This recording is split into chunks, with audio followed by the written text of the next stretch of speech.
우리가 지금 은혜와 돈의 관계에 대해서 성경을 통해 살펴보고 있습니다. 은혜와 돈에 대한 구약 성경의 본문들이 적지 않은데요. 돈 또는 헌물, 그리고 이게 하나님께 드린다고 해서 헌상이라고 하는데, 흥미로운 점은 이렇게 하나님께 드림, 그 헌상에 대해서 말하는 거의 모든 구약 성경의 본문이 은혜를 말하고 있다는 겁니다. 그런데 하나님께서 이 헌금을 바쳐라 라고 명령하시는 경우에도 은혜가 있을까요? 헌금을 드리라는 명령에서도 우리는 은혜를 발견할 수 있고, 그래서 은혜가 그 드림의 기초라고 말할 수 있을까요? 이 문제는 은혜와 명령이 함께 갈 수 있는가 하는 문제입니다. 바울은 고린도 교회에서 이렇게 말한 적이 있어요. 내가 명령으로 하는 말이 아니요 오직 다른 이들의 간절함을 가지고 너희의 사랑의 진실함을 증명하고자 함이로라. 그냥 헌금을 하라고 명령을 하게 된다면 그것은 사랑의 진실함과 그리고 헌금의 어떤 자발적인 그 고린도 교인들의 그 마음, 그것을 모색하게 할 것이기 때문에 바울이 뭐라고 하냐면 내가 명령으로 하지 않는다라고 얘기를 해요. 그럼에도 불구하고 우리는 성경에 하나님께 드려라, 또 바쳐라라는 명령이 적지 않다는 것을 압니다. 하나님께서는 헌금을 드릴 것을 명령하셔요. 근데 방금 본 이 8장 8절의 논리에 따르면 성경은 하나님께 헌금을 드려라라는 명령은 피해야 되는 게 아닌가? 정말이지 은혜와 이 명령이 과연 함께 갈 수 있는 걸까요? 오늘 우리는 이 민수기 두 본문을 통해서 은혜와 명령, 명령과 은혜가 서로 무너뜨리지 않고 함께 갈 수 있는지, 심지어 이렇게 서로를 세워줄 수 있는지를 살펴보려고 합니다. 먼저 살펴볼 본문은 민수기 7장인데요. 모세가 장막 세우기를 끝내고 그것에 기름을 발라 거룩히 구별하고 또 그 모든 기구와 제단과 그 모든 기물에 기름을 발라 거룩히 구별한 날에, 자, 민수기 7장은 성막 건축이 마침내 완공되고 난 날로부터 시작을 합니다. 이스라엘 백성들이 기쁜 마음으로 자원하여서 성막을 건축하기 위해서 예물을 드렸어요. 그리고 그들이 재능과 어떤 기부를 통해 가지고, 재능 기부를 통해서 자기의 재주들을 통해 가지고 또 성막을 세웠습니다. 그 성막이 세워졌을 때 그들의 감격은 어떠했을까요? 자, 이집트에서 종살이 하고 있던 그들이었습니다. 주권 없는 노예들이었고요. 이제 하나님의 부름을 받아가지고 약속의 땅으로 가는 도중에 하나님이 그들 가운데 계신다는 것을 확증하고 있는 그 성막을 이제 눈앞에 가지게 되었으니까 그것은 그들에게 매우 흥분되는 일이었을 겁니다. 그래서 출애굽기 40장 마지막 장에 보게 되면 이제 성막이 완공되고 나서 하나님의 영광이 그 성막에 충만한 그 장엄한 광경을 묘사하면서 마치는데요. 그때 구름이 회막을 덮고 주님의 영광이 성막에 가득 찼다. 모세는 회막에 구름이 머물고 주님의 영광이 성막에 가득 찼으므로 거기에 들어갈 수 없었다. 이스라엘 자손은 구름이 성막에 그치면 진을 거두어 가지고 떠났다. 그러나 구름이 그치지 않으면 그칠 때까지 떠나지 않았다. 그들이 길을 가는 동안에 낮에는 주님의 구름이 성막 위에 있고 밤에는 구름 가운데 불이 있어서 이스라엘 온 자손의 눈앞을 밝혀주었다. 자, 이제 그 다음에 어떤 일이 일어났을까요? 이스라엘 백성들은 이 완공된 성막을 보면서 뭔가 큰 일을 마친 사람들처럼 이렇게 이야기하지 않았습니다. 열심히 일한 당신 떠나라. 야, 우리 진짜 힘껏 일했으니까 이제 좀 쉬어야겠다. 이런 말을 하지 않았어요. 성막이 완공되고 봉헌되던 날에 어떤 일이 있었는지 이 출애굽기 40장을 훌쩍 넘어서 민수기 7장에서 볼 수 있는데요. 출애굽기는 이스라엘 백성들이 이집트에 나온 지 둘째 해 첫째 달 초하루 성막을 세운 이야기로 끝이 납니다. 그리고 민수기는 애굽 땅에서 나온 후에 2년이 되던 해 둘째 달 초하루 이야기로 시작이 됩니다. 이걸 도식으로 그리면 이렇게 돼요. 출애굽을 하고 출애굽 2년 1월 1일이 출애굽기 40장이고요. 출애굽 2년 2월 1일이 민수기 1장 1절이에요. 그러니까 출애굽기 40장과 민수기 1장 사이는 약 한 달의 시간이 있는 거죠. 그런데 이 민수기 7장은요. 다시 시간을 거슬러 올라가가지고 성막이 완공되던 그날의 이야기를 들려줍니다.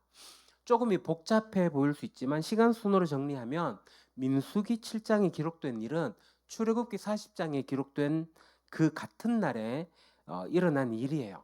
그러니까 성막이 완공되고 하나님의 영광이 쉐키나, 그 하나님의 임재의 구름으로 성막을 가득 채운 바로 그 날이에요.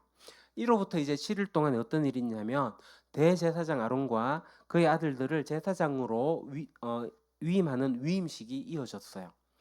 그리고 이제 한편 민수기 7장은 이 성막이 완공되고 난 이후에 또 하나의 일을 소개하고 있는데요. 그게 뭐냐면은 각 지파의 지휘관들이 성막을 위해 가지고 예물을 드리는 일이었습니다. 사실 성막을 세우기 위해서 지금까지 많은 예물을 드렸어요. 그런데 지금 완공된 성막 앞에서 또다시 예물을 드리는 거예요. 이스라엘 지휘관들 곧 그들의 조상의 가문의 우두머리들이요 그 지파의 지휘관으로서 그 계수함 받은 자의 감독된 자들이 헌물을 드렸으니 이 맥락에서는 하나님께서 예물을 드리라고 명령하셨다는 그런 암시가 없습니다.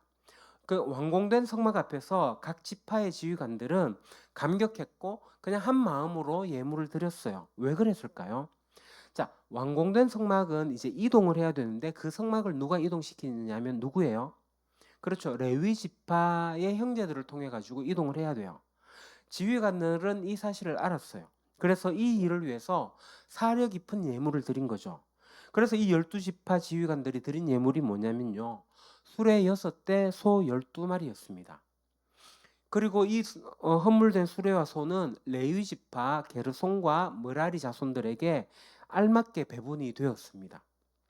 그 지휘관들은 지도자들답게 정말 성막의 필요를 미리 알고 사려 깊은 헌물을 드린 거예요.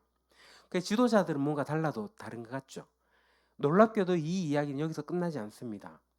하나님께서 이미 헌물을 이렇게 드렸던 이 각 지파 지휘관들에게 봉헌물을 드리라고 명령합니다. 여호와께서 모세에게 이르시기를 지휘관들은 하루 한 사람씩 제단에 봉헌물을 드릴지니라 하셨더라. 이 말씀 보면서 아니 하나님께서 이미 예물 많이 드렸는데 그거 만족하지 않으시고 계속 뭔가를 요구하고 있는 것처럼 보입니다. 그러나 우리가 오해하지 말아야 합니다. 지금 하나님의 이 명령은 제단의 봉헌을 위해서 예물을 드리려는 각 지휘관들의 자원하는 마음을 부정하거나 그것을 무색하게 만드는 건 아니에요. 각 지파 지휘관들로 하여금 12일 동안 매일 한 사람씩 하루에 한 사람씩 나와가지고 하나님께 예물을 드릴 것을 명령하시는데요. 이 지휘관들이 드린 예물을 보면요. 너무나도 풍성하고 넘치는 예물이었어요. 그들에게는 조금의 인색함도 발견할 수가 없어요. 그러니까 명령에 따른 의무, 그 이상의 것을 하나님께 드렸다는 것을 보여줍니다. 그러니까 한 사람의 지휘관이 드린 예물이 이래요. 수레, 소, 언쟁만 대접에 담긴 소재물, 금그릇에 담긴 향, 뭐 등등등등등등 엄청나게 많아요. 그러니까 이게 한 사람이 드렸으니까 12지파 지휘관들이 드린 예물은 뭐예요?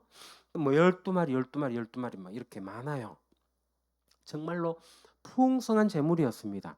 그 끊임없이 이어지는 이 헌상의 이야기는 그럼 도대체 오늘 우리에게 무슨 메시지를 던져주는가?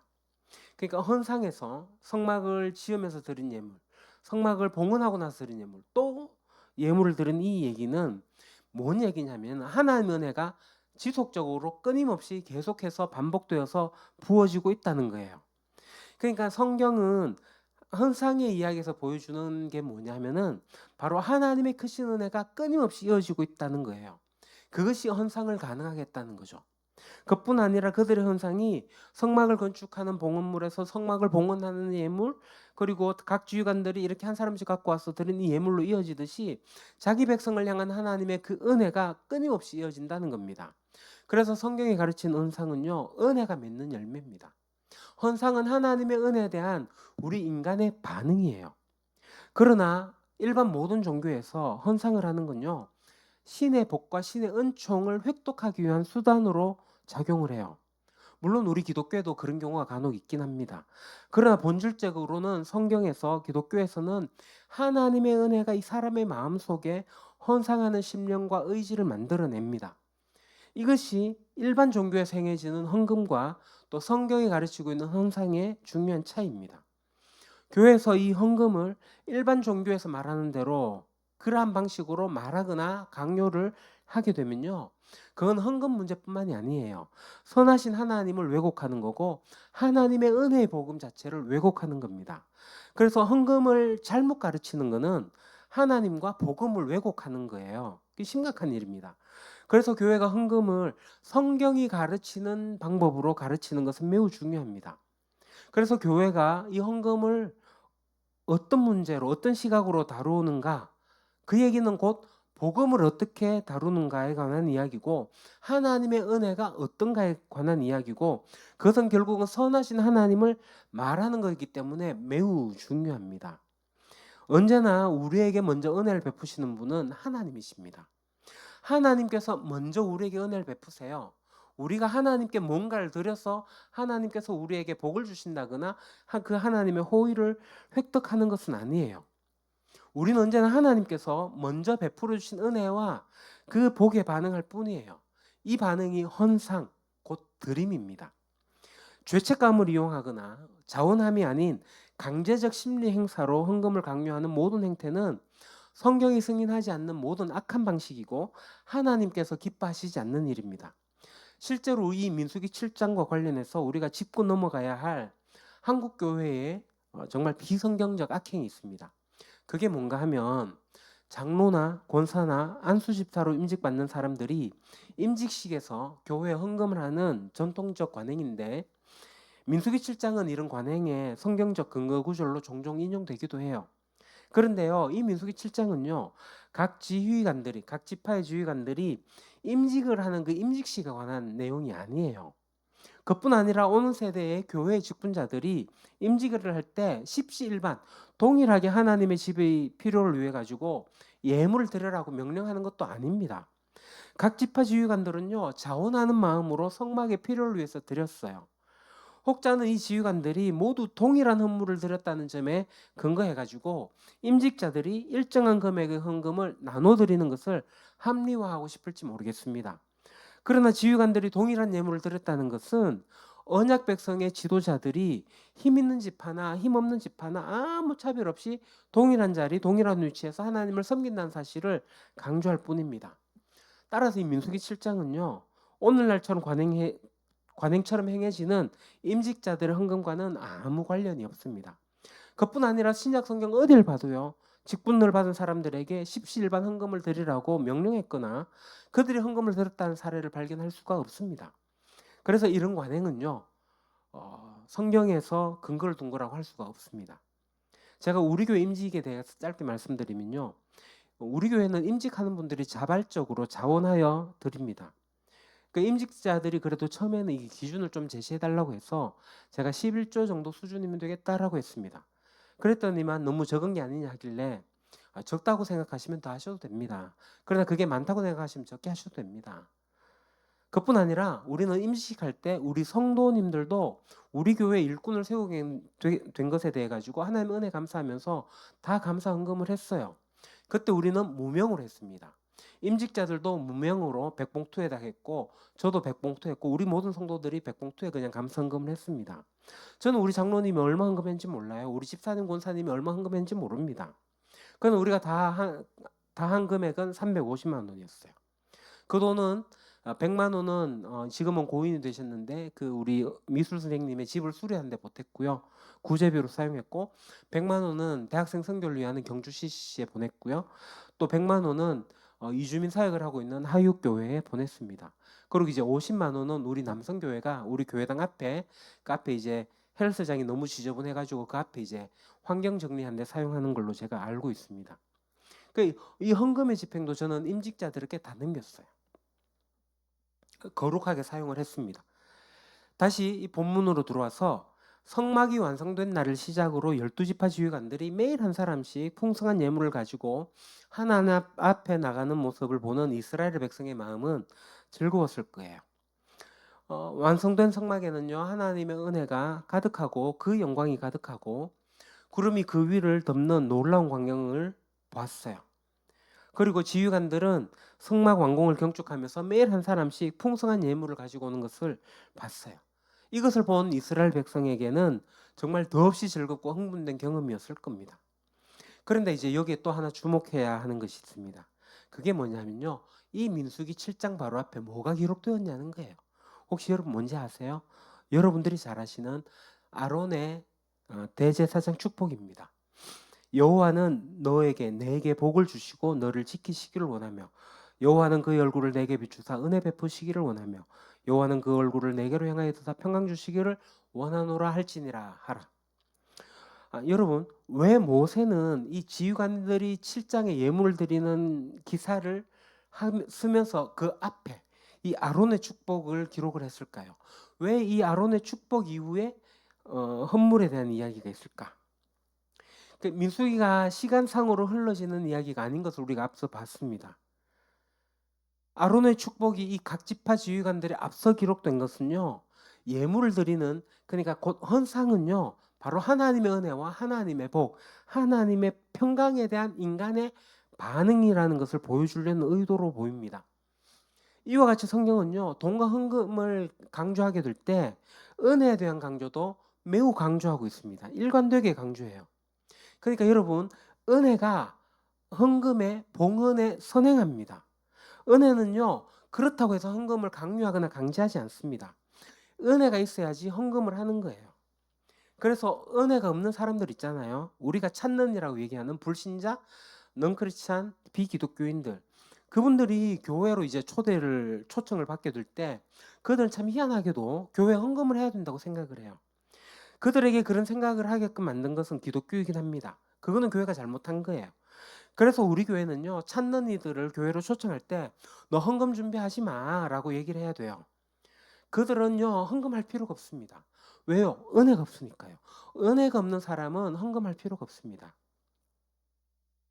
나중에 그들이 은혜가 있다면 그때 가서 헌금하겠죠. 헌금을 안 하면 죄책감을 갖게 될 필요도 없습니다. 분명히 말씀드리지만 은혜가 있어야지 헌금을 하는 거고 헌물도 하는 거고 헌상이 이어지는 겁니다. 자, 이제 또 하나 하고 싶은 이야기가 있는데 그것은 민수기 15장에 기록된 이야기입니다. 이 민수기 15장은요, 좀 독특합니다. 자, 민수기 11장에서 14장은 그 원불교라고 하는데요. 그 원망 불평 교만에 대한 이야기입니다. 원망 불평 시리즈가 14장까지 이어지고요. 그게 15장에서 잠시 끊겼다가 16장에서 그 원망 불평 불만의 사건이 일어나죠. 고라와 다단의 반역입니다. 그 막간에 해당하는 이 15장에는요, 율법 규정이 있습니다. 특별히 제물을 드리는 규정이에요. 속죄가 가능한 죄와 가능하지 않는 죄의 규정을 기록합니다. 아니, 이야기 이렇게 전개되다가 갑자기 율법 규정이 이렇게 삽입되는 패턴은 민수기가 가지고 있는 독특한 구조인데요. 5장에서 6장, 15장, 19장, 28장에서 29장이 이야기에 이어지는 어떤 율법 규정들이에요. 이거는 편집의 실수가 아니라 분명한 의도와 목적을 가진 의도적 편집이라고 보여집니다. 자, 지금 이스라엘은요, 시내산을 출발한 뒤에 그들이 보여줬던 모습이 뭐냐면은 원망과 불평과 불신과 반역이었어요. 그 절정이 어딘지 아세요? 바로 가데스였습니다. 가데스에서 가나안 정탐꾼 12명을 보냅니다. 40일간 정탐을 하고 나서 그들이 에속을 골짜기에서 포도를 따갖고 와가지고 보고를 해요. 그 정탐꾼들의 보고를 들은 이스라엘 백성들은 아이고 못 살겠다. 모세 말고 지도자를 세워가지고 다시 이집트로 돌아가자. 뭐 이렇게 반역을 일으켜요. 결국 하나님은 갈렙과 여호수아를 제외한 출애굽 1세대를 광야에서 죽게 하고 나서 약속하신 땅으로 인도하시겠다고 선언을 하십니다. 그러면 이스라엘 백성들은 다시 38년 동안 이 광야로 돌아가야 된다는 청천벽력 같은 이야기예요. 이스라엘 백성에게 이 상황은 절망 자체였습니다. 아니, 앞으로 38년 동안 광야 생활을 해야 된다는 거. 여러분, 이들의 절망은 가히 상상하기 힘듭니다. 이런 백성의 하나님이 갑작스러운 이야기를 꺼내요. 그게 뭐냐 하면 바로 민수기 15장입니다. 아니, 이런 절망적 상황에서 하나님께서 예물을 드리라고 하는 율법 조항을 말씀하세요. 그리고 이거는 명령이에요. 자칫 하나님을 욕심 많고 무정한 분으로 오해할 수 있게 하는 대목이기도 합니다. 비록 이스라엘 백성들은 그들이 자신들이 잘못해가지고 초래된 일이라고 할지라도 지금 자기 자신들에게 화가 미친 것을 알고 지금 절망하고 있는 이 백성들에게 하나님이 뭐라고 하는 거라고요? 헌물을 드리라고 하는 거예요. 아니, 하나님 정말 욕심 많고 정말 무정한 분이신가요? 사실 하나님께 예물을 드리라고 하는 이 명령은요, 하나님 욕심이 많아서가 아니라 무정한 분이 아니라 도리어 이 이스라엘 백성들을 위로하고 격려하는 하나님의 선하심과 자비하심을 보여주는 말씀입니다. 하나님께 예물을 드리라고 기록된 이 민수기 15장은요. 그 앞에 이어지는 11장, 14장에서 보여줬던 불평과 원망과 그것이 초래했던 절망적 분위기를 일거에 날려보내는 말씀입니다. 자, 14장 42절에 이 백성의 절망적 분위기는 이거예요. 여호와께서 너희 중에 계시지 아니하니. 이런 상황에서 하나님이 정말 뜬금없이 예물을 가져오라는 말씀을 하시는 거예요. 하나님께 헌물을 가져오라는 이 말씀은요. 이 모든 절망적인 상황에도 불구하고 이스라엘의 불신앙과 불순종과 실패와 반역에도 불구하고 하나님의 언약은 끝나지 않았다. 하나님은 신실하셔가지고 그 언약을 이루실 것이라는 하나님의 의지를 드러낸 대목입니다. 어떤 점에서 그럴까요? 두 가지가 있는데요. 첫째로 민수기 15장 2절 너희는 내가 주어 살게 할 땅에 들어가서 자, 가나안 땅에 들어가서 자, 15장 18절에 너희는 내가 인도하는 땅에 들어가거든. 가나안 땅에 들어가거든. 이 말씀을 주목해야 돼요. 이스라엘 백성이 하나님이 주겠다고 약속한 그 땅에 들어가는 것을 전제로 이야기하고 있습니다. 이 표현은 매우 명시적이에요. 지금 하나님께서 당장 지금 광야에서 해야 할 일을 명령하는 게 아니라 38년 후에 가나안 땅에 들어갔을 때 그때 가서 지켜야 할 규정들을 미리 말씀하시는 거예요. 사실 38년 동안 광야 생활을 하게 될 거다 하시나 이 하나님의 말씀 때문에 이스라엘 백성들이 지금 절망하고 있어요. 광야로 돌아가야 되는 상황. 이 절망이 있는 백성에게 하나님께서 너희들이 들어가거든 이라는 말씀을 하는 거죠. 그 얘기는 뭐예요? 너희들이 광야에서 끝나는 게 아니야. 들어가게 될 거야. 절망하지 마라고 격려하시는 말씀이에요. 가나안 땅에 들어가서 하나님께 그러면 예물을 드리라. 이 명령은 이스라엘 백성들이 가나안 땅에 반드시 들어갈 것이며 그 땅에 들어가게 될 때 그들이 하나님께 예물을 드리게 될 것이라는 하나님의 화근인 셈입니다. 두 번째로 이 예물을 드리라는 이 명령이 그들이 가나안 땅에 들어갈 것에 대한 하나님의 화근이 되는 이유는 그 땅에 들어가서 희생 제물을 하나님께 드리게 될 때 뭘 드리는가? 그 규정에서 우리가 볼 수가 있다는 거예요. 곡식가루, 기름, 포도주가 있거든요. 우리가 이 본문 다 읽지 못하겠지만 헌물로 드리는 자는 헌물을 드린 자는 뭐예요? 고운 가루, 포도주, 기름 이런 게 나와요. 15장의 19절, 21절에도 뭐예요? 곡식가루, 떡이 나와요.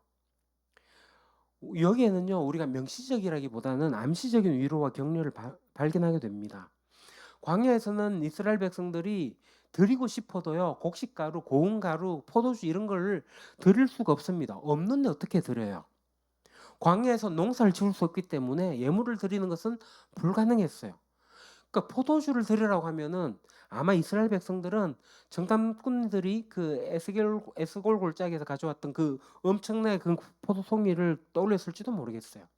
그래서 가나안 땅에 들어가게 되면요, 엄청난 포도를 수확하게 될 것이기 때문에 그들에게 있어서 포도주를 예물로 드리는 것은 아무 문제가 되지 않았을 겁니다. 즉 이 규정들은 뭐예요? 가나안 땅에 들어간 뒤에 지킬 수 있는 규정들이었습니다. 그렇다면 왜 하나님께서 이 38년 뒤에나 할 수 있는 이 명령을 지금 이 절망적인 상황에서 말씀하시는 걸까요? 하나님의 의도는 분명합니다. 이 명령은 너희는 반드시 내가 약속한 그 땅에 들어가게 할 거야 라는 하나님의 확정해 주시는 말씀이에요. 물론 38년을 방황하면서 1세대가 출애굽 1세대가 모두 죽음을 경험하겠지만 약속의 땅에 들어갈 그 날은 반드시 온다는 거예요.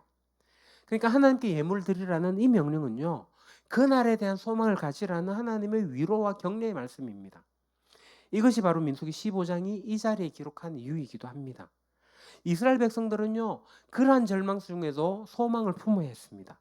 그것은 장래 하나님께서 그들의 불신앙과 불순종, 실패와 반역에도 불구하고 하나님께서 하나님의 언약을 신실하게 이루어 가실 것을 그들은 여전히 하나님의 언약의 백성으로서 기대할 수 있어야 한다는 것을 의미합니다.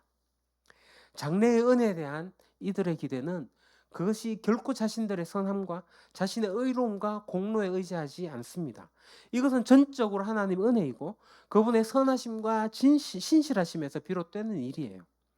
이렇게 하나님은 절망하는 자기의 백성들의 마음을 안심시키고 당신이 노하기를 더디하시고 인자가 많아서 죄악과 허물을 사시는 하나님이심을 보여주십니다. 그러니까 헌물을 요구하는 이 헌금 요구는요, 실로 예기치 않은 하나님의 격려였고 하나님의 백성으로 하여금 장래의 은혜에 대한 소망을 갖게 하는 약속이었습니다. 사랑하는 우리 유림 가족 형제자매 여러분, 여러분은 헌금에 대한 설교를 들을 때 어떻게 반응하십니까? 하나님께 헌금을 드려라 라는 명령을 듣는다면 여러분 어떻게 반응하시겠어요?